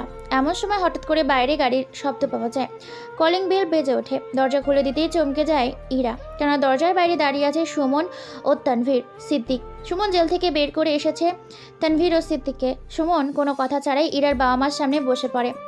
ইরা দেখে বলে ওঠে, তোরা আমার বাড়িতে কি করছিস? তোদের পারমিশন দিল কে আমার বাড়িতে আসার? এত রেগে যেও না ইরা, তোমার সাথে আমার কিছু কথা আছে, মন দিয়ে শোনো। কথাগুলো শুধু আমি তোমাকেই বলতে চাই একান্তভাবে। আমার এই কথাগুলো শুনে হয়তো তোমার জীবন পাল্টে যেতে পারে। মানুষকে ভালোবাসার আগে সত্যিটা জেনে রাখা ভালো। সুমনের মুখে এই কথা শোনার সাথে সাথেই ইরা চমকে যায়। এরপর ইরা আর সুমন ছাদে যায়। সুমন বলে ওঠে, তুমি কি জানো তোমার ভাইয়ের মৃত্যুর আসল ঘটনা? কথাটা শুনে চমকে যায় ইরা। ইরা বলে ওঠে, কি বলতে চাও তুমি সরাসরি বলো। ঢাকা কথা আমার শুনতে ভালো লাগে না। তোমার ভাইয়ের মৃত্যুর খুনি হলো শামসুল সাহেব, মানে ওই মানিকের বাবা। সেদিন শামসুল সাহেবের গাড়িতে চাপা পড়ে তোমার ভাইয়ের জীবন গেছে, আর তুমি সে ছেলেকে ভালোবাসতে যাচ্ছ। এই কথা শুনে ইরা অবাক হয়ে যায়। সুমন বলে ওঠে, সেদিন হয়তো চাইলে বাঁচাতে পারত তোমার ভাইকে শামসুল সাহেব, কিন্তু সেদিন তিনি সেখান থেকে পালিয়ে যান। পারলে নিজের ভাইয়ের খুনের প্রতিশোধ নিয়েও। কথাটা বলে চলে যায় সুমন। ইরা কথা শুনে রেগে যায়, চোখগুলো লাল রক্তবর্ণ ধারণ করেছে। সে বুঝতে পারে না কি করবে। ছাদের উপর পায়চারি করতে থাকে। তার ভাইয়ের মৃত্যুর পর থেকে তার বাবা মা অসুস্থ হয়ে পড়েছে। মনে মনে বলে ওঠে, এতদিন আমি যেটা মনে মনে খুঁজে বের হয়ে চাইছিলাম সেটা আজকে আমি হাতের কাছে পেয়েছি। হাতের কাছে পেয়েও আমার ভাইয়ের খুনিদেরকে শাস্তি না দিয়ে কি করে আমি বসে থাকতে পারি? খেলা তো এখন শুরু। বলেই ইরা সাথে দাঁড়িয়ে যায়। রাতের আকাশের তারা দেখতে থাকে। এমন সময় ফোনটা হাতে বেজে ওঠে। ফোনের দিকে তাকিয়ে দেখতে পায় মানিক ফোন করেছে। ফোনটা রিসিভ করতেই মানিক বলে ওঠে, ইরা, কালকে আমার ভাবনা তোমাদের বাড়িতে আসতেছে আমাদের বিয়ের কথা বলতে। এই কথা শুনে একটা মুচকি হাসি দেয় ইরা। মুচকি হেসে বলে ওঠে, ঠিক আছে, আসতে দাও, তারপর না হয় আসল খেলাটা খেলা হবে। তারপর আরও কিছু আজাইরা গল্প করে দুইজন ফোন কেটে দিয়ে ঘুমিয়ে যায়। সকাল হয়েছে আজকে। তারা ভার্সিটিতে যাবে না। লিমা আর লিসা সকাল সকাল ইরার বাড়িতে চলে এসেছে। সকাল 10টা বাজে। বাড়ি থেকে রওনা দিয়েছে শামসুল সাহেবের নদী বেগম। মানিক ইরাদের বাড়ির উদ্দেশ্যে। সুন্দর করে আয়োজন করা হয়েছে ইরার বাড়িতে। হঠাৎ করে কলিং বেল বেজে ওঠে। দরজা খুলে দেয় লিসা। ভেতরে প্রবেশ করে মানিক ও তার পুরো পরিবার। তারপর তাদেরকে বসতে দেয়। এক এক করে সবার সাথে পরিচয় হতে থাকে মানিকের পরিবার। ইরার বাবা মা সাথে কথা বলে পরিচয় হয়। এরপর নদী বেগম বলে ওঠে, কি ব্যাপার, যাকে দেখতে এলাম সে কোথায়? তারপর তাদের কথোপকথন। আন্টি একটু অপেক্ষা করুন, লিমা আনতে গেছে ওকে, এখনই চলে আসবে। তারপর তাদের কথোপকথনের মাঝে হঠাৎ করে সিঁড়ির দিকে তাকাতেই সবাই চমকে যায়। কেননা ইরা সিগারেটের ধোঁয়া টেনে উড়িয়ে দেয় বাতাসের সাথে। এটা দেখে সবাই উঠে দাঁড়ায়। ইরা কোনো কথা ছাড়াই সবাই বসে পড়ে। মানিক বলে ওঠে, ইরা, এটা কি হচ্ছে? তুমি সিগারেট খাচ্ছ? কেন, তুই এটা আজ নতুন করে দেখছিস? ইরা, চুপ, কোনো কথা হবে না। শামসুল সাহেব এটা দেখে বলে ওঠেন, এই মেয়ে কিছুতেই আমার বাড়ির বউ হয়ে যেতে পারবে না। আবে, আমি কি তোর বাড়ির বৌমা হওয়ার জন্য বসে আছি? তোর ছেলের মতো কত ছেলে আমার পেছনে লাইন মারে তা তুই জানিস? ইরা, ঠিক করে কথা বলো। উনি আমার বাবা হয়। চুপ, তোদের মতো রাস্তার ফ্যামিলিতে আমি বিয়ে করব? তোর ভাবি কি করে? টাকা থাকলে আমার মতো ইরাকে কিনতে পাওয়া যায় না। তোদের চেয়ে তো রাস্তার কুকুরগুলো ভালো আছে। এখানে আমি আর এক মুহূর্ত দাঁড়িয়ে থাকতে চাই না, মানে চলো। কাজটা তুমি ভালো করলে না ইরা। ইরা সিগারেটের ধোঁয়া টেনে উড়িয়ে দেয় তাদের দিকে। কোনো কথা না বলে সেখান থেকে চলে যায়। মানিক তার পুরো পরিবার অপমানিত হয়। অন্যদিকে আমাদের আড্ডাখানায় বসে একের পর এক মদ খেয়ে চলেছে মানিক। জামিল বাধা দেওয়ার সত্ত্বেও শুনছে না আজ কারো বারণ। মদের নেশায় এরা দেওয়ার অপমান রাত কেটে যায়। মানে কি, পরের দিন সকালে ভার্সিটি গেটের সামনে হইচই পড়ে যায়। এক অর্ধউলঙ্গ নগ্ন অবস্থায় একটি মেয়ের মৃত লাশ কলেজের গেটের সামনে ঝুলিয়ে রাখা হয়েছে। ক্ষত বিক্ষত করেছে লাশটাকে ঝুলিয়ে রেখেছে। পুলিশ সাথে তদন্ত করেছে। ভালো করে চেনা যায় না। প্রিন্সিপাল সাহেব মেয়েটার দিকে তাকাতেই কলিজা কেঁপে ওঠে।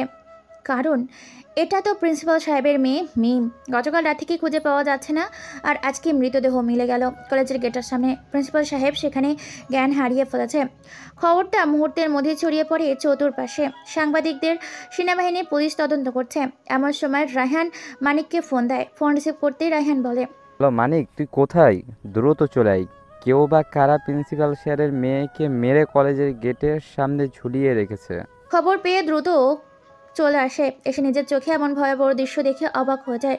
পুলিশ লাশটাকে তদন্ত করার জন্য নিয়ে যায়। প্রিন্সিপাল স্যারের কেবিনের বাইরে সবাই শোকাহতভাবে দাঁড়িয়ে আছে। মানিক ভেতরে প্রবেশ করে প্রিন্সিপাল সাহেব প্রায় পাগলের মতো হয়ে গিয়েছে। মানিক বলে ওঠে, স্যার, কি হয়েছে এখানে? আপনার মেয়েকে কে মেরেছে? আপনার সন্দেহ কাকে হয়? প্রিন্সিপাল ভাঙা হৃদয় নিয়ে বলে ওঠে মানিকের উদ্দেশ্যে, এটা একমাত্র সুমন ভাই, তানবীর ও সিদ্দিক করতে পারে। কেননা আমাকে হুমকি দিয়েছিল, আর তাদের কথা না শুনতে আজকে আমার মেয়েটার জীবনটা অকালে তারা কেড়ে নিলেও এর জন্য শুধু আমিই দায়ী। স্যার, আপনি টেনশন করবেন না। এই পৃথিবীতে আইন বলতে কিছু নেই। আইন তাদেরকে ধরবে ঠিকই, কিন্তু এখন জেলে ঢুকলে কিছুক্ষণের ভেতরে বের হয়ে আসবে। তাই তাদেরকে আমরা শাস্তি দেব, যোগ্য জবাব দেব তাদেরকে। মৃত্যুর বদলে মৃত্যু তাদের নিশ্চিত। কথাটা বলে চলে যায় মানিক সেখান থেকে। ভার্সিটি বন্ধ করে দেওয়া হয়েছে বেশ কিছুদিনের জন্য। নীরবতায় বিরাজ করছে। সময়টা পার হতে থাকে। আনন্দে উল্লাসে মেতে উঠেছে সুমন ও তার ভাই তানভীর সিদ্দিক। পুরো শহর আতঙ্ক ছড়াচ্ছে। সময়টা পার হতে থাকে। রাত 10টা। নাইট ক্লাব থেকে বের হচ্ছে তানভীর ও সিদ্দিক। গাড়ি করে যাচ্ছে বাড়ির উদ্দেশ্যে। হঠাৎ করেই ইতিমধ্যে কালো পোশাকে নিজেকে আবৃত করে নেওয়া, মাথায় হুড়ি পরা, চেনা যাচ্ছে না। সামনে গাড়ির ওপরে শুয়ে আছে, গাড়ির হর্ন বাজাই আছে, কিন্তু ওপাশের ব্যক্তিটার কোনো রেসপন্স পাওয়া যাচ্ছে না। এটা দেখে তনয় নামের একটা ছেলে মানুষটার সামনে গিয়ে পায়ে হাত দেওয়ার সাথে সাথেই হঠাৎ করে শরীর থেকে মাথাটা এক ঝোপঝামের মধ্যে গিয়ে ছিটকে পড়ে। মৃতদেহ পিছচালা রাস্তার ওপর ছটপট করতে থাকে। এই দৃশ্য দেখে চমকে যায় গাড়ির ভেতর থাকা তানভীর ও সিদ্দিক। কলিজার নাড়া দিয়ে ওঠে। তারা ভয়ে গাড়ি পেছাতে গেলে পেছনে আরও 2-3টা গাড়ি তাদেরকে ঘিরে ধরে। ভয়ে তাদের কলিজা কাঁপতে শুরু করেছে। আগন্তুকটা গাড়ির ওপর থেকে নেমে গুটি গুটি পায়ে এগিয়ে যায়। অপর পাশে কয়েকজন ব্যক্তি তাদের গাড়ির ভেতর থেকে বের করে আনে, রাস্তার মাঝে দাঁড় করায়। তানভীর বলে ওঠে, মারবো বলে তোদের রাস্তার কি আছে? প্রিন্সিপাল সাহেবের মেয়ের সাথে অনেক মজা করেছিস রাতে, এখন তোদের মৃত্যু নিয়ে রক্ত দিয়ে খেলবো। এখন রক্তের হোলি। তানভীর কিছু বলতে যাবে তার আগেই গলায় এফোর ওফোর আগন্তুকটা একটা ছুরি ভেদ করে ফেলে। চাপ দেওয়ার সাথে সাথেই শরীর থেকে মাথাটা আলাদা হয়ে দূরে কোথাও পড়ে। এরপর কোরাল দিয়ে সেখানে লাশটাকে ক্ষতবিক্ষত করে ফেলে। এই দৃশ্য দেখে সিদ্দিক সেখানেই জ্ঞান হারিয়ে ফেলে। তার চোখ দুটো উপড়ে ফেলে, লজ্জাস্থান কেটে তার হাতে ধরিয়ে দেয়। এরপর গরু যেভাবে জবাই করে ঠিক সেইভাবেই বড় একটা ধারালো ছুরি তার গলার ওপর চালিয়ে দেয়। তারপর রাস্তার মাঝে তাদের 3টা লাশটাকে সুন্দর করে সাজিয়ে সেখান থেকে চলে যায় আগন্তুক সহ তার দলবল। সকালের ব্রেকিং নিউজের একটা হেডলাইন দেখাচ্ছে, এরপর ভয়ঙ্কর মৃত্যু দেখে সবার কলিজার নানা দিয়ে উঠেছে। সুমন ভেঙে পড়েছে। কি করবে বুঝতে পারে না। নিজের ডান হাত এইভাবে হারিয়ে ফেলবে বুঝতে পারেনি। পুরো সুমনকে দুপুরে মুচকে ভেঙে ফেলেছে। কেন পুরো শহরকে কন্ট্রোল করতো এরা দুইজন, আর তাদেরকেই মেরে ফেলেছে।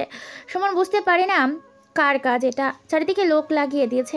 এই খবরটা প্রিন্সিপাল সাহেবের কাছে সাথে সাথে আনন্দে আজকে ভার্সিটির একটা খাবারের আয়োজন করেছে। পার্টি দেওয়া হয়েছে তার মৃত্যুতে। অন্যদিকে সুমন তার লোকেদের মাধ্যমে জানতে পারে এই কাজটা করেছে তার বড় শত্রু মানিক। সুমন এটা শুনে মুচকি একটা হাসি দেয় আর বলে ওঠে, খেলা যখন শুরু হয়েছে তাহলে খেলতে তো এবার হবেই। ফাঁকা মাঠে গোল দেওয়ার থেকে লাশ পেলে গোল দেওয়ার মজাই আলাদা। তোর ভালোবাসায় তোকে পৃথিবীর থেকে সরিয়ে দেবে, শুধু সময়ের অপেক্ষা। সবাই আনন্দে মেতে উঠেছে পার্টিতে। উপস্থিত ইরাও আছে, সেও আনন্দ করছে। কথা হয়নি এখনো পর্যন্ত সেদিনের পর থেকে মানিক আর ইরার।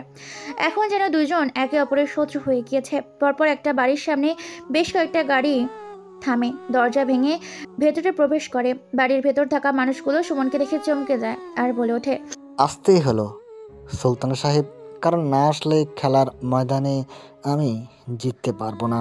কাউকে খুন করতে হলে কাউকে বাড়িতে আসতে আমাকে পারমিশন নিতে হয় না তোদের। কথাটা বলার সাথে সাথে সুলতান সাহেব ও মন্নি বেগমের গলা কেটে সেখানে মেরে ফেলে সুমন। এরপর একটা মেয়ের মাধ্যমে ফোন করে মানিককে। ফোন রিসিভ করতেই মেয়েটি বলে ওঠে, মালিক, আমি ইরা ম্যামের বাড়ির কাজের মেয়ে বলছি। কেউ বা কারা ম্যামের বাবা মাকে মেরে ফেলে গেছে। আমি ওনাকে কলে পাচ্ছি না, আপনি একটু আসুন প্লিজ। মানে কথাটা শোনার সাথে ভার্সিটি থেকে বের হয়ে গাড়ি নিয়ে সেখানে যায় এবং সেখানে গিয়ে দেখে এই দৃশ্য। নিজের মাথায় রক্ত চেপে যায়। তাদেরকে ছুরি বের করে। এটা কেউ ভিডিও করে নেয়। তারপর তারা সেখান থেকে চলে যায়। মানে পুলিশকে ফোন করে। এরপর রায়হানকে ফোন করে। রায়হান সব ঘটনা শুনে ইরাকে সবটা জানায়। এই ঘটনা শুনে সেখানে চলে আসে। পুদিন তদন্ত করে। ইরা ভেঙে পড়েছে। মানিক তাকে সান্ত্বনা দিচ্ছে। সবাই চলে গেছে যে যার মতো। পুরো বাড়িতে একাই আছে লিসা, লিমা। মানিক থাকতে চেয়েছিল, সে কাউকে থাকতে দেয়নি। বাড়ির ভেতর প্রবেশ করে সুমন ও তার দলবল। বাড়ির ভেতরে প্রবেশ করতে ইরা তাদের দেখতে পায়। সুমন বলে ওঠে, তোমার জন্য একটা সারপ্রাইজ আছে। কথাটা বলে একটা ভিডিওর সামনে এগিয়ে দেয়। ভিডিওটা দেখে ইরা চমকে যায়। সেখানে স্পষ্ট দেখা যাচ্ছে মানিক তার বাবা মাকে হত্যা করেছে। ইরা বলে ওঠে, তার মানে মানিক আমার বাবা মাকে খুন করেছে? ও একটা খুনি। সেদিন তুমি তার বাবা মাকে অপমান করেছিলে, আর সে তোমার বাবা মাকে খুন করে প্রতিশোধ নিয়েছে। এখন তুমি কি করবে ভেবে দেখো। সে আমারও শত্রু, তোমারও শত্রু। শত্রুকে মারতে হলে আমাকে আর তোমাকে বন্ধুত্ব করতে হবে। ইরা ভাবতে থাকে সুমন ঠিক বলেছে। সে সুমনের সাথে হাত মিলায়। ইরা বলে ওঠে, এখন কি করব? তুমি মালিকের সাথে সম্পর্ক তৈরি করো, তার সাথে ঘনিষ্ঠ হও। সুযোগ বুড়ে তার পুরো পরিবারকে শেষ করে দেব। তুমি মালিকের কাছে ক্ষমা চেয়ে নাও, তার সাথে ভালোবাসার সম্পর্ক তৈরি করো। তারপর খেলা জমবে তাদের সাথে। তারপর সুমন সেখান থেকে চলে যায়। পরদিন ভার্সিটিতে মানিকের সাথে ইরার দেখা হয়। ইরা দৌড়ে গিয়ে মানিককে জড়িয়ে ধরে আর বলে ওঠে, মানিক, আই এম সরি, আমার ভুল হয়ে গেছে। আমি তোমাকে ভালোবাসি। সেদিন যে আমার কি হয়ে গেছিল তাই আমি তোমার সাথে দুর্ব্যবহার করি। আমি তোমার বাবা মার কাছে ক্ষমা চেয়ে নিব। আমি তোমাকে ছাড়া থাকতে পারবো না। তোমার ব্যবহারের জন্য আমার বাবা মা অনেক অপমানিত হয়েছে। আমার কাছে ক্ষমা চেয়ে তুমি আমার বাবা মার কাছে ক্ষমা চেয়েও তারা ক্ষমা করলে তবে তোমাকে মেনে নেব। ঠিক আছে, তাই করব। তারপর মানিক আর ইরা চলে যায় তার বাবা মায়ের কাছে ক্ষমা চাইতে। সেখানে ইরাও তার বাবা মায়ের পায়ে ধরে ক্ষমা চায়, তারাও ক্ষমা করে দেয়। এই খুশিতে শামসুর সাহেব একটা পার্টি রেখেছে। সন্ধ্যাবেলায় দেখতে দেখতে সময় পার হয়ে যায়। সবাই পার্টিতে উপস্থিত আছে। এখনো পার্টিতে 2 জন উপস্থিত নেই, যাদের উদ্দেশ্যে এই পার্টি।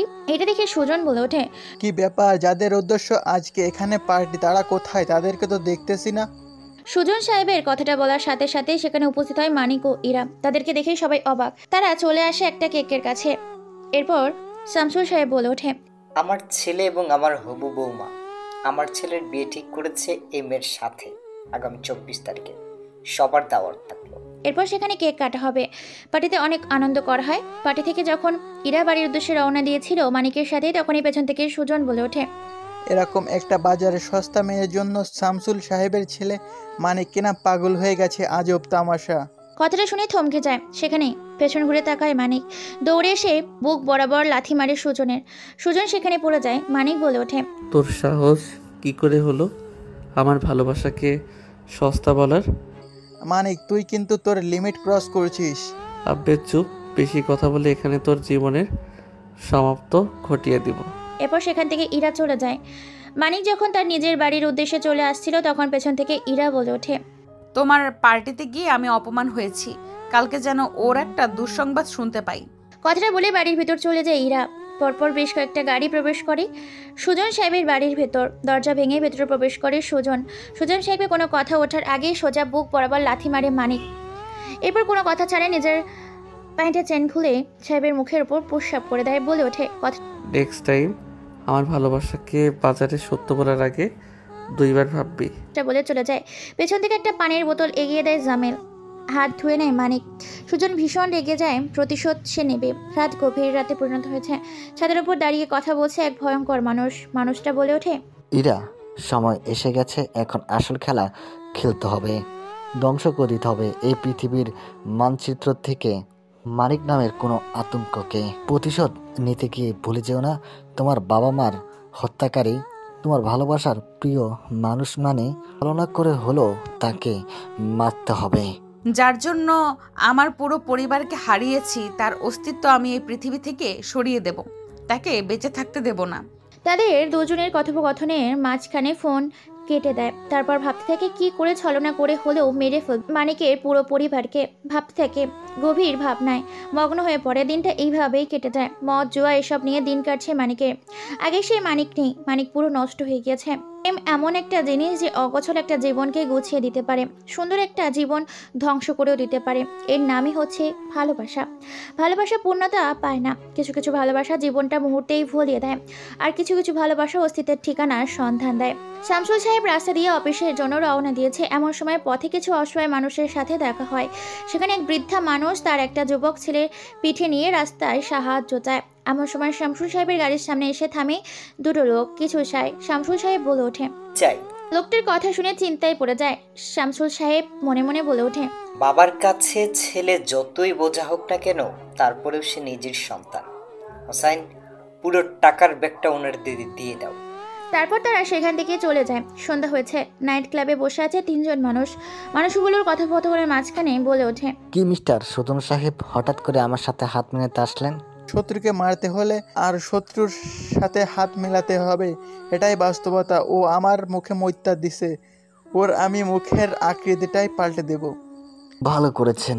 আমার সাথে হাত মিলিয়ে ওর মৃত্যুটা এতটা ভয়ঙ্কর হবে যে ও জানবে না ও কার হাতে মরেছে। ওর প্রিয়জনে ওকে মেরে ফেলবে। এই যে আমার পাশে দেখতে পাচ্ছেন তার ভালোবাসার ইরা, তাকে মারার জন্য আমার সাথে হাত মিলিয়েছে। এই সেমিস্টার আমি কি কারণে তাকে মারবো এটা আমার ব্যক্তিগত ব্যাপার। আপনি আমার সাথে হাত মিলিয়েছেন, এটাই শুধু জেনে রাখুন। নিজের স্বার্থের জন্য কাউকে মেরে ফেলা যায়।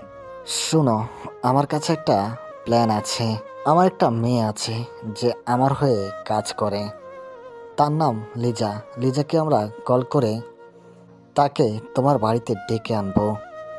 তারপর সেখানে তার উপরে পেছন থেকে হামলা করব। এরপর তাকে ভয়ঙ্কর মৃত্যু দিব। ওকে। সব কিছু ঠিকঠাক হয়ে যায়, প্ল্যান মতো কাজ করতে থাকে। সবাই মাত্র নাইট ক্লাব থেকে গাড়ি নিয়ে বের হচ্ছে মানিক ও তার দলবল। এমন সময় পকেটে থাকা তার ফোনটা বেজে ওঠে। ফোনটা রিসিভ করতেই আপাস থেকে বলে ওঠে, হ্যালো, এটা কি মালি সাহেব বলছেন? আমি ইরা ম্যামের কাজের মেয়ে বলছি। কেউ বা কারা ম্যাডামকে তুলে নিয়ে চলে গেছে। যাওয়ার সময় আমি শুনতে পাই সুমন ভাই নামের কেউ একজন নাম ধরে ডাকছিল। কোথায় নিয়ে গেছে আমি জানি না, তবে হাইওয়ে রাস্তার দিকে নিয়ে গেছে, যেদিকে পাহাড়ি অঞ্চল। বলেই ফোনটা কেটে দেয়। কোনো কিছু বলার আর সুযোগ দেয় না। Hello hello. বাড়ি যাওয়ার হলো না, রওনা দিতে হলো। রাস্তা দিয়ে হাই স্পিডে গাড়িগুলো, উল্টো ঘুরে রাস্তা সব পুলিশ স্পিডে গাড়ি চলছে। জমিল জিজ্ঞাসা করে, জামিল, ইরাকে সুমনের লোকজন কিডন্যাপ করেছে, ওকে বাঁচাতে যেতে হবে। জামিল আর কোনো কথা বলে না। বেশ কিছু মুহূর্ত অপেক্ষা করার পর গন্তব্যস্থলে পৌঁছায় মানিক ও তার দলবল। ওভার ব্রিজের ওপর হঠাৎ করে গাড়িগুলো থেমে যায়। সামনে থেকে দেখতে পায় আরও বেশ কিছু গাড়ি সেখানে তাদের পথ আটকে দাঁড়িয়ে আছে। এটা থেকে গাড়ির ভেতর থেকে মেশিন গান নিয়ে বের হয় মানিক আর সুমন মুখোমুখি দাঁড়িয়ে আছে। মানিক বলে ওঠে, কুত্তার বাচ্চা, তোকে জীবন্ত পুঁতে ফেলবো। আমার কলিজা এরা কোথায় বল? এত বেশি লাফাও কেন মামুর বেটা? কেবল তো খেলা শুরু করলাম, এখন তো খেলা জমা নেই। তাতে তোর ইরাকে চাই? কথা কম, আমার ইরাকে চাই। হঠাৎ করেই গরম বুলেটের শব্দে আর বারুদের গন্ধে চারপাশটা মুখরিত হয়ে ওঠে। কেননা হঠাৎ করেই মাটিতে পড়ে যায় জামিলের নিথল দেহটা। তাকে দেখতে পায় পিছন দিকে কেউ একজন ভারী লোহা টুকরো নিয়ে আঘাত করার সাথে সাথেই পুরো দুনিয়া অন্ধকার হয়ে আসতে থাকে। মানিকের ঝাপসা দেখতে থাকে চারপাশ। পেছন ঘুরে তাকিয়ে দেখতে পায় অস্ত্র হাতে দাঁড়িয়ে আছে ইরা, যার মুখে রহস্যময় হাসি। এমন সময় কিছু বলতে যাবে তখনই হঠাৎ করে বুক বরাবর কেউ লাথি মারে। সাথে সাথে রাস্তার মাঝে পড়ে যায় মানিক। খুব কষ্ট করে উঠে বসে পড়ে। ভালো করে তাকিয়ে দেখতে পায় সামনে সুজন বন্দুক হাতে তাকিয়ে আছে। মানিক খুব কষ্ট করে বলে ওঠে, এরা, তুমি আমাকে আঘাত করলে, তোমার ভালোবাসাকে মানলে তুমি? কিসের ভালোবাসা? কার ভালোবাসা? তুই যার বাবা মাকে মেরে নির্মমভাবে হত্যা করেছিস তার কাছে ভালোবাসার ভিক্ষা করছিস? তোকে আর তোর পুরো পরিবারকে মারবো বলে এত সুন্দর একটা প্ল্যান বানালাম সুমন, আমি আর সুজন মিলে। সেখানে তোকে মারবো না তো কি জামাই আদর করবো? ছেড়ে বলে সবাই হেসে ওঠে। আবারও মুখের ভিতর হকি স্টিক দিয়ে বাড়ি মারে সুজন আর বলে ওঠে, তুই সেদিন আমার মুখে মৈত্যা করে দিছিলি, আজকে তোকে এমন ভয়ানক মৃত্যু দিব যে তোর মৃত্যু দেখে তোর বাবা হার্ট স্ট্রোক করে মারা যাবে। তোরা সবাই মিলে আমার সাথে বিশ্বাসঘাতকতা করলেই তোদের কাউকে আমি ছাড়বো না। তোদের নির্মমভাবে আমি হত্যা করব। আর এরা, তোমাকে আমি আমার জীবনের থেকেও বেশি ভালোবেসেছিলাম, কিন্তু ভালোবাসার মূল্য দিতে পারলি না। ইরা এটা শুনে পরপর দুইবার ছুরির আঘাত করে পেটের মধ্যে ঢুকিয়ে দেয় মানিকের আর বলে ওঠে, ভালো তো আমিও তোকে বাসতে চেয়েছিলাম, কিন্তু তুই তো আর ভালোবাসতে দিলি না, আমার সাথে ছলনা করলি। তোর পুরো পরিবার আমার পরিবারকে ধ্বংস করে দিয়েছে। শত্রুর পরিবারকে কি করে আমি আপন করে নেই বলো? তোকে তো মরতেই হবে। কথাটা বলে আবারও ছুরি চালিয়ে দেয় পেটের মধ্যে। অন্য দিক দিয়ে মানিক তাকিয়ে আছে তার দলের ছেলেদের দিকে। এটা দেখে সুজন বলে ওঠে, ওদের দিকে তাকিয়ে লাভ নাই, কারণ ওদেরকে আমি কিনে নিয়েছি আর তোকে নির্মম মৃত্যু দেব। কথাটা বলে একটা হাত ভেঙে ফেলে। হকি স্টিক নিয়ে পরপর মাথায় বেশ কয়েকটা আঘাত করে। সাথে সাথে মাথাটা ফেটে যায়। মুখে অনেকগুলো লাঠি দিয়ে ঘুষি মারে। মুখটা ক্ষত বিক্ষত বিশ্রী আকৃতি ধারণ করেছে। সুমন সবটাই তাকিয়ে দেখছে। আধমরা হয়ে হাত পা ছড়াছড়ি করে মাটিতে অচেতন অবস্থায় পড়ে আছে মানিক। যখনই সুজন তার গলায় ছুরি চালাতে যাবে তখনই সুমন তাকে মানা দিয়ে বলে ওঠে, অনেক হয়েছে, এখন আমার পালা। আমার তো প্রতিশোধ না বাকি আছে।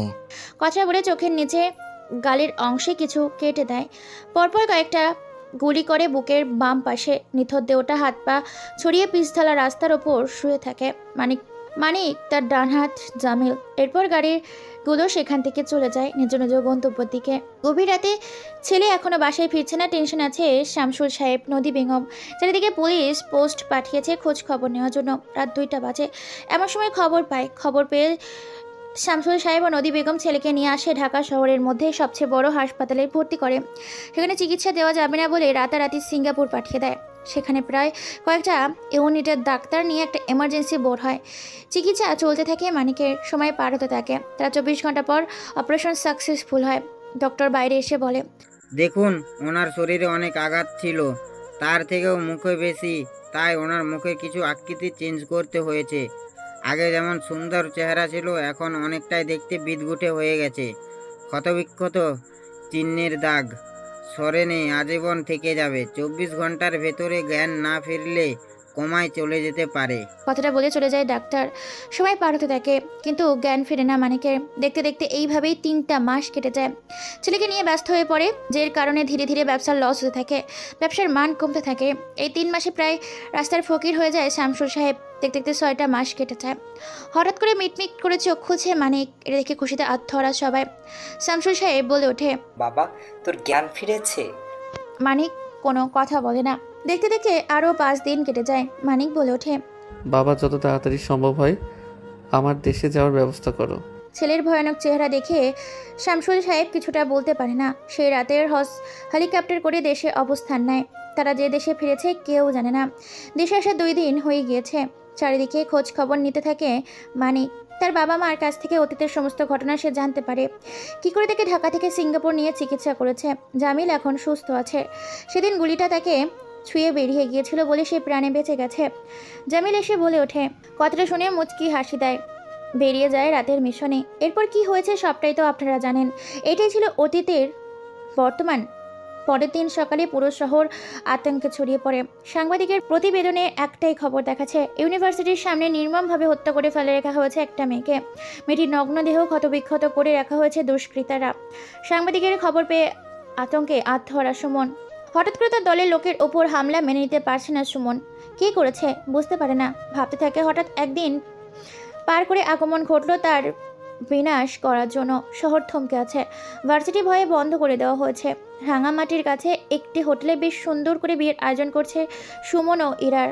বিয়ে বাড়ির অনেকেই আমন্ত্রণ করা হয়েছে। বিয়ের কার্যক্রম শুরু হয়েছে।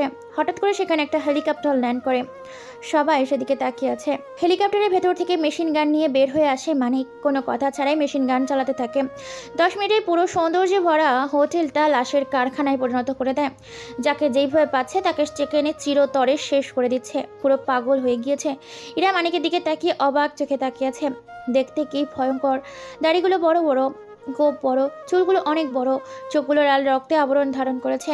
মুখে প্রায় কয়েক জায়গায় কাটা দাগের চিহ্ন। শরীরটা ক্ষত বিক্ষত। যে কোনো মানুষ দেখলে এমনিতেই ভয় মারা যাবে। কলেজার পানি শুকিয়ে যায় ইরার। ভয়ে কিছু বলতে পারে না। মেশিন গানটা সুমনের মাথায় তাক করে। যখন একটি গুলি চাপ দিতে যাবে তখনই পেছন থেকে শুনতে পায়, এই মানিক, তুই মৃত্যুর দুয়ার থেকে ফিরে এসেছিস, কিন্তু এখন মৃত্যু তোকে আর ছাড়বে না। তুই ওদেরকে ছেড়ে দে, নয়তো তোর বাবা মাকে এখানেই শেষ করে দেব। পেছনে তাকিয়ে দেখতে পায় সুজন তার বাবা মাকে বন্দুক হাতে তাকিয়ে আছে। এটা দেখে সুমন হেসে ওঠে আর বলে ওঠে, মানিক, তুই আর এই জন্মে আমাদেরকে মারতে পারলি না। পরের জন্মে না হয় আমাদেরকে মেনে নিস। তোর চোখের সামনে তোর ভালোবাসাকে নিজের করে নিলাম। ঠেকাতে পারলি না সুজন, আমি ইরাকে নিয়ে গেলাম। ওদেরকে শেষ করে দিয়ে চলে আসবে। কথা বলে হেলিকপ্টার করে রওনা দেয় ইরা ও সুমন। তাকিয়ে আছে মানিক। সুজন কিছু বলতে যাবে, এমন সময় মানিক হেসে দিয়ে বলে ওঠে, তোকে আর কষ্ট করে খুঁজতে যেতে হলো না। মৃত্যুর জন্য তুই নিজেই এলি আমার কাছে। কথাটা বলার সাথে সাথেই পেছন থেকে সুজনের মাথায় কেউ একজন বন্দুক ঠেকায়। সুজন ভয় পেয়ে যায়। দুজনের হাতে থাকে বন্দুক, মাটিতে পড়ে যায়। গুটি গুটি পায়ে এগিয়ে আসে মানিক। কোনো কথা ছাড়াই মুখের ভেতর থেকে জিহ্বাটা টেনে বের করে চোখের সামনে জিহ্বাটা কেটে ফেলে। এরপর মুখের ভেতর বন্দুকটা ঢুকিয়ে দিয়ে পরপর বেশ কয়েকটা গুলি করে। গুলির শব্দে জায়গাটা মুখরিত হয়ে ওঠে।